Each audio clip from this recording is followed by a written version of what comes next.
react react অসমীয়াত react এই শব্দটোৰ অৰ্থ হ'ব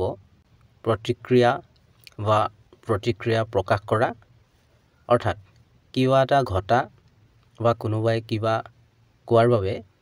কিবা এটা কৰা বা প্ৰতিক্ৰিয়া কৰা বা কোৱা যদি মই ক'ব বিচাৰো যে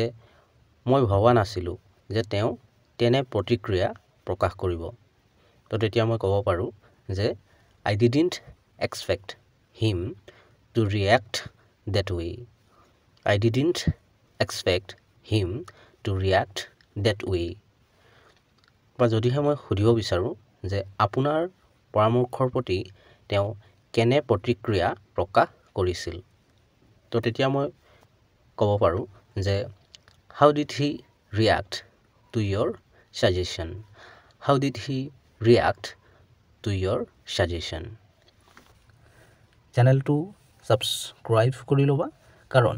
এনে ধৰণৰ ভিডিঅ'বোৰ ইয়াতে পাই থাকিবা